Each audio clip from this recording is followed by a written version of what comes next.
Let's dive into that topic right now.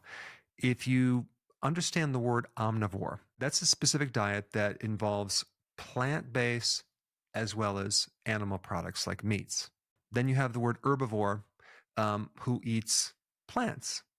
And if we look at a gorilla, which is an herbivore, and they're grazing all day long to get enough food, they always have a protruded, huge belly, sometimes even wider than their shoulders. Now, if we compare that to a chimpanzee, who is an omnivore, they will eat other animals and meat as well as plants. Chimpanzees have flat stomachs. We have a goat named Billy. Karen was gone for a few days, so I was looking after the goats and I noticed baby Billy had this huge protruded stomach and I was concerned. And so I drove Billy in my car over an hour to go to the vet to see what was wrong.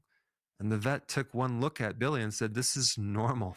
Goats are supposed to have a belly." And I'm like, "Oh, okay. I had no idea." So what's going on there and how is that similar to humans? Well, in an herbivore situation, they are fermenting fiber, but it's actually the microbes in the gut. And so the animal gets its protein from the bacteria that's eating the fiber, okay, because bacteria is like 60% protein, which can then be absorbed by the herbivore because these animals cannot digest the fiber directly. Out of all the countries in the world, India consumes the least amount of animal meat. They're getting way too much fermentation in the small intestine. And there's a condition called SIBO, small intestinal bacterial overgrowth. And that's a situation where you're getting fermentation in the wrong place because you have the stomach, then you have this long small intestine, and then you have the large intestine. The way it should work is that you should digest the fiber in the large intestine.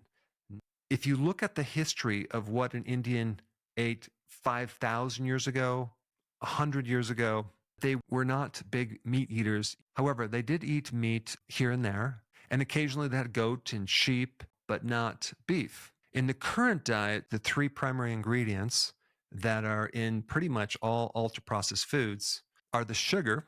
This is glucose syrup, okay? So it's not even like real sugar cane. It's synthetic sugar.